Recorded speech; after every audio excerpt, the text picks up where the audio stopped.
Hey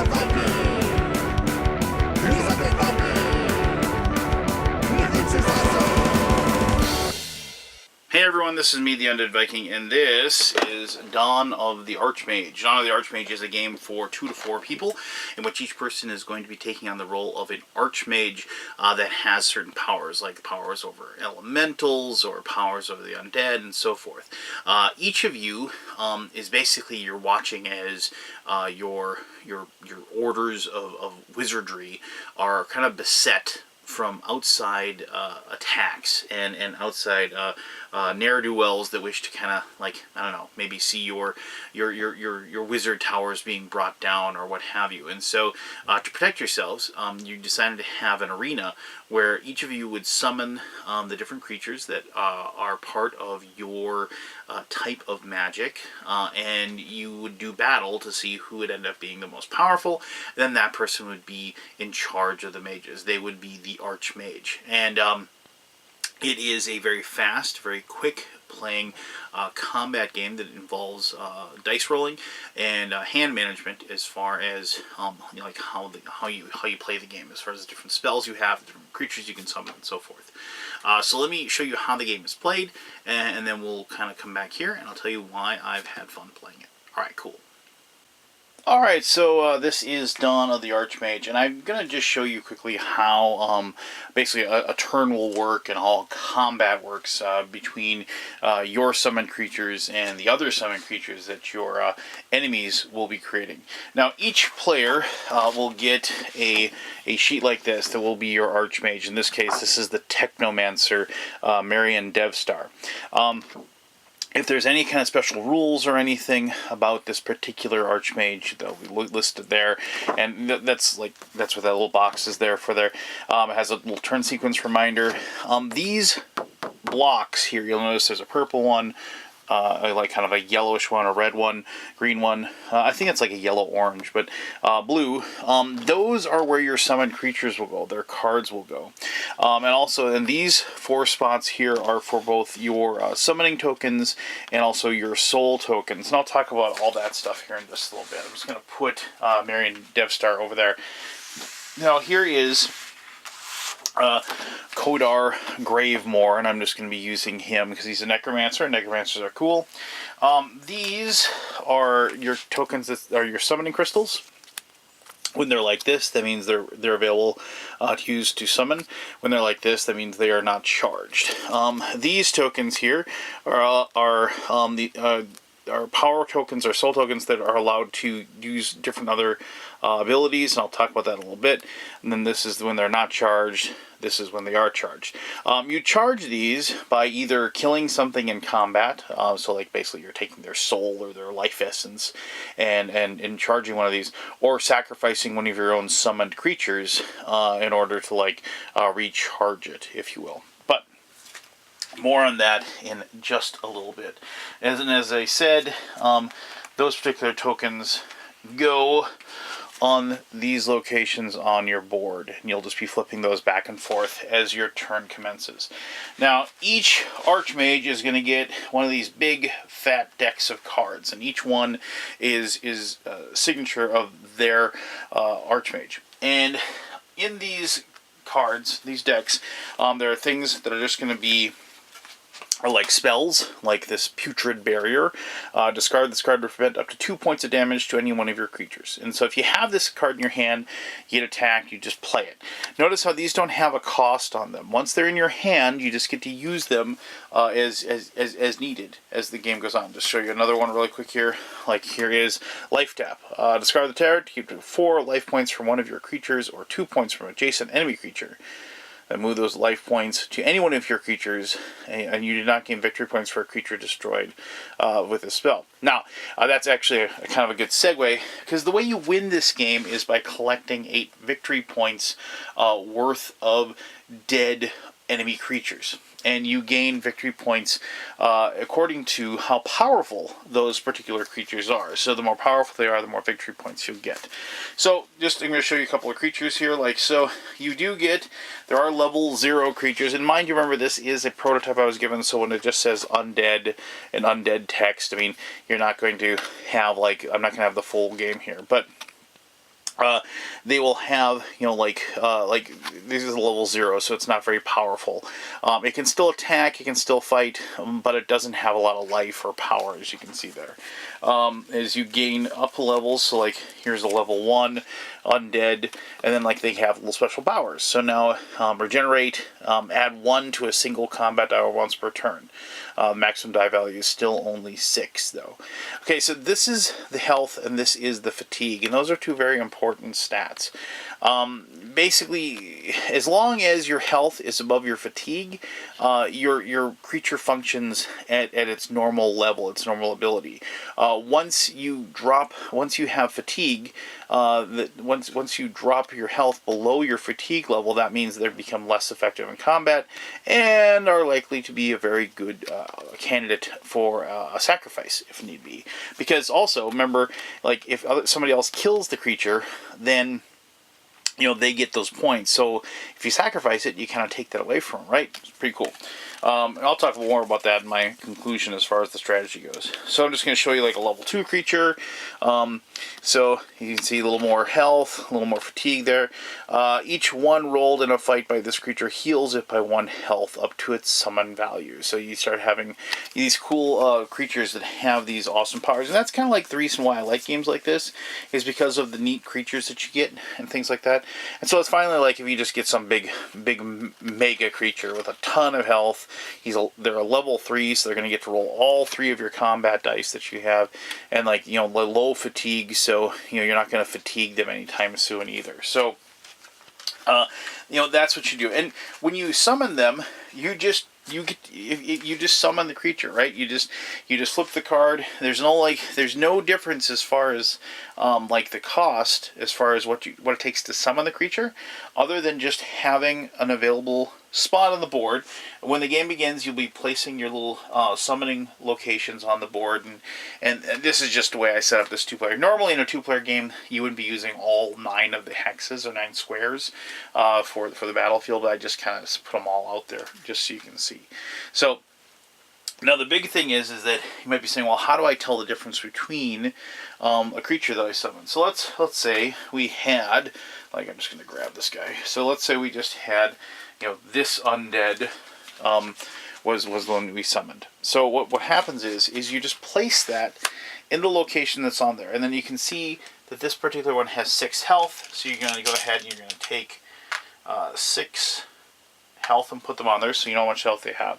And then it's a purple, so you're going to take a purple, and then you're going to take, and these would be miniatures in the game. In this case, in my prototype, this is how it worked.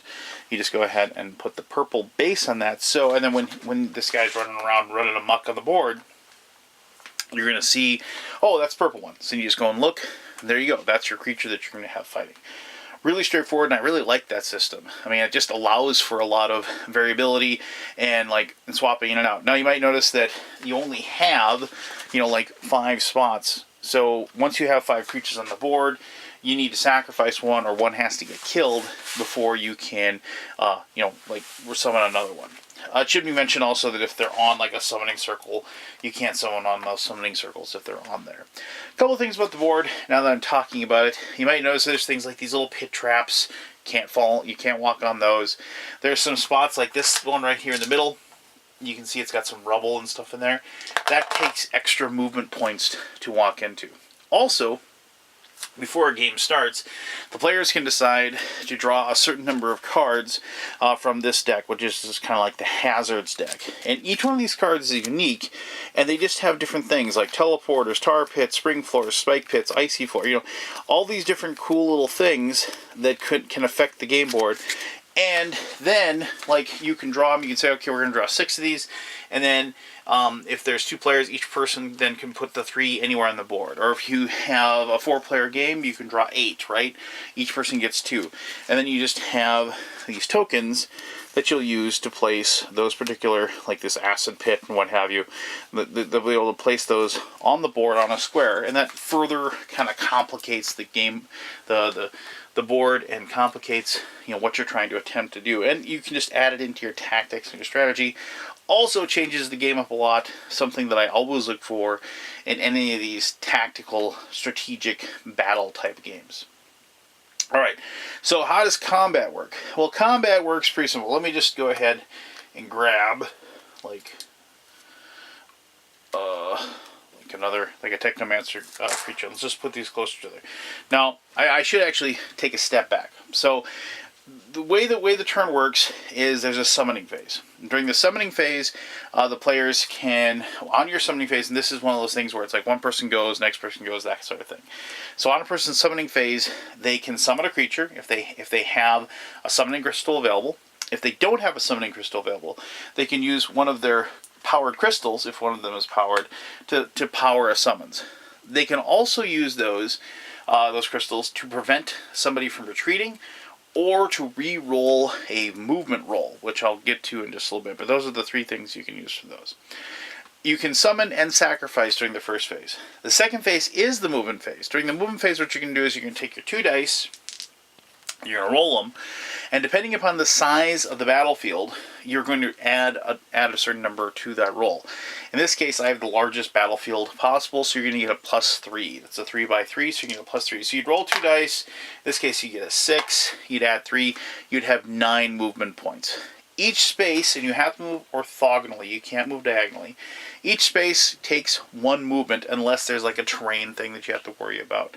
Any of these spaces that have like rubble or like the things that are tough to negotiate, those cost 2 movement points to go through. But then there's like the tar pit that there's one of them that could be on there, and that's like 3, and there's things like that. So movement can be divvied up amongst all your summoned creatures. So if you have 5 out there and you got that 9, you can move 1, 2, another 2, and so on and so forth. And you don't have to use up all your movement points either. So I like that movement point thing because basically if it wasn't there, I guess like the movement and it would be very deterministic, right? Oh, this one's just gonna move 3. I know exactly how far away I need to be to avoid that particular combat, or to avoid that particular creature, or to avoid that spell or whatever. So I like the fact that like the best laid plans and strategies can actually fail just because of a roll, and that's kind of the chaos of combat, right? You can't always just count on things to work out perfectly every single time. All right, so after that's done, anytime you move, now you actually have to move into the spot where the other person is. So like if you're both in the same spot, then combat will occur. And so when combat occurs, it's really, really simple. So let me just grab. I already have, that level 2 creature. Let me just grab a level 2 techno creature here. Hold on. All right, so here, I just grabbed this level 2 techno creature. And the way this works, and so here we have, it's got an 8, and it's got a 5. It's not fatigued, so we'll just, I'm just going to put this here just for this purpose. So each player will take, because it's level 2, they're gonna take 2 dice, and they're gonna roll these 2 dice. Now, if they are fatigued, they'd only get roll one die.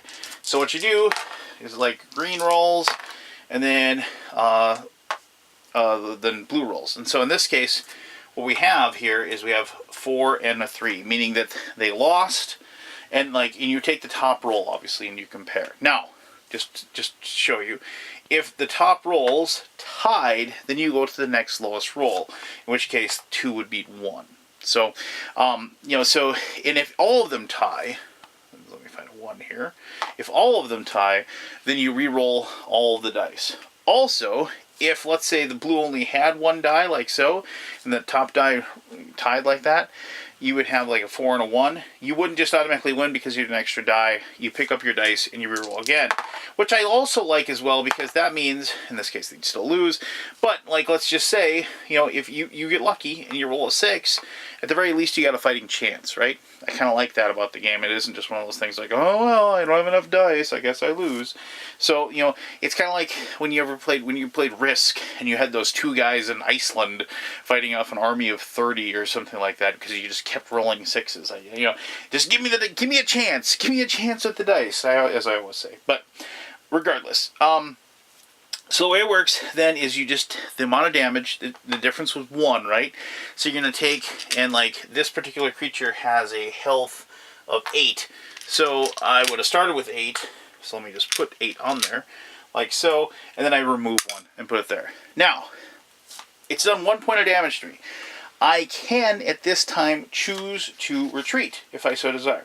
If I choose to retreat, you roll a d6, and then you look and you see what happens.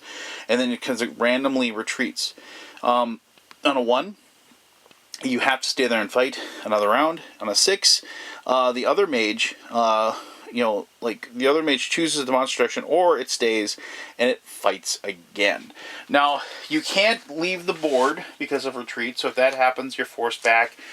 You can't move into another spot with another one of your creatures. You can't, move into there, so you'd have to stay and fight.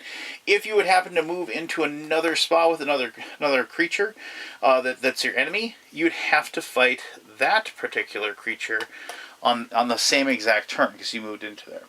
If you take 2 points or more in damage, then you have to retreat. You don't give the option of deciding if you want to retreat or not. You just automatically have to retreat. If you manage to kill a creature in combat, what you will do then is you will take that card and you will put it in, on your player board to denote that you killed that particular creature. You'd add that victory points to your total. If you get to 8 victory points first, because you've killed other creatures, then you win the right to be the High Archmage, and you are glorified. And this isn't like a combat where everybody hates each other. They're just trying to kind of figure out who is the best mage of all of them, and then that particular person can lead the mages forward and protect them all as a whole. So I kind of like that they kind of taken that aspect of it, not like they all hate each other and they need to fight or something like that. This is just to kind of weed out who can be the person in charge. So, there you go. You should have a pretty good idea of how Dawn of the Archmage works. Obviously, when you have 4 players playing, there's a lot more chaos going on. There's a lot of summon creatures rolling around, and I really love playing it with a full four people. But regardless, let me go into my final thoughts, and I'll tell you exactly what I think of Dawn of the Archmage. Alright, thank you very much for taking the time to learn how to play Dawn of the Archmage. I do realize I forgot one thing. I talked about the combat phase, but I didn't talk about the wrap-up phase. During the wrap-up phase, you were allowed to once again summon and sacrifice creatures. So, like, if you had a battle with a creature that got the tar beaten out of it, you have the ability to sacrifice it then to power up one of your crystals. You also, if you have a summoning a crystal or whatever that has that's gone dark, if you have one that you can use at that point, that you can flip it over for free. So if you run into a situation where you're kind of behind a rock, behind a hard place, at the end of your turn, you're always going to be able to summon another creature starting with your next turn. So you aren't kind of jammed, if you will, if you start doing poorly. You also get to draw 2 cards at that time, and your hand total at any given time can be 4 cards. So if you draw more cards, you have to discard. Anyway, sorry about that. I'm sorry I didn't tell you about that part of the phase. But anyway, so this is a game type that, once again, it's something. When the designer contacted me and told me about it, I knew I was going to like it. It's one of those things where it just appeals to me. It appeals to the kind of retro gamer style that I really, really like. I mentioned during the gameplay portion, give me some dice. I don't care if I have to roll 2 12s in a row on my 2d6. I want that shot, right? I want to feel like I at least have a 1 in whatever percentage it is. That'll give me the chance to actually win that particular battle. I don't have a huge problem with deterministic combat in games. There are lots of games that I actually appreciate that about them. But those games tend to be more of the straight out strategy type games where a lot of interplayer communication and negotiation goes on. So it's like the threat of the attack, not so much the chance of the attack, if you will. And also, I believe if this game was deterministic, a lot of the fun would be extracted from it. This is a game where you aren't supposed to take it super seriously. You're supposed to be summoning creatures left and right, throwing them against each other, and like I said, like you knowing when to sacrifice them as well, to ditch them so nobody else can come up and kill them and get the points for them. That's a integral part of the game and strategy of the game. You have to make sure that you do that so you can keep everybody else from getting those points, because obviously you can't take the points away from somebody once they have them. You can only prevent them from getting them. So it's just it's like I said, it's one of those things where everybody's always engaged in the thing. When you have all 4 players playing, you have this super giant bloody chaos slobber knocker of a battle going on in the middle, and table talks going, trash talks going, negotiation of like, yeah, don't attack me, don't attack me, don't attack me, kind of things going on. We got to gang up on that guy. He's too powerful. Stuff like that. Conversations, and it's just one of those things too, where because it is so heavily thematic with the different spells and the different creatures and whatever, you do envision the battle. You envision the wizards, casting their spells and summoning them, and all those wonderful fantasy tropes, come out, and it's just highly enjoyable. Plus, my daughter and I have had a lot of fun with it. And she really, really likes the idea. She's big into like that whole wizard Harry Potter stuff now, and so the idea of being a wizard and casting these spells and summoning these creatures to fight really appeals to her, and it's been fun, to watch that reaction. Now, I forgot to show this, and I do apologize, and you might not be able to see it really good. Here, I'm going to lean way forward. So, this is one of the minis that is going to be in the final game. So, just so you know, like, you don't have, I think, and I believe this is like the demon summoner guy has this, will be one of the minis of the creatures that wanders around the board to fight and do battle. So, keep that in mind, that the actual, like, the game with the standees, which work just fine and perfect, will work just fine. And the thing with this, to notice what they're going to have is they're going to have like different colored bases. So like put a purple base, you'll know that this is your purple creature, and so on and so forth, and that's how you'll tell the difference between those. So there you go. That is Dawn of the Archmage. If you have any questions about the game, please ask. I'll be happy to answer those as best as I can. As always, thank you very much for your time, and until next time, you have yourself one heck of an awesome day. All right, bye-bye.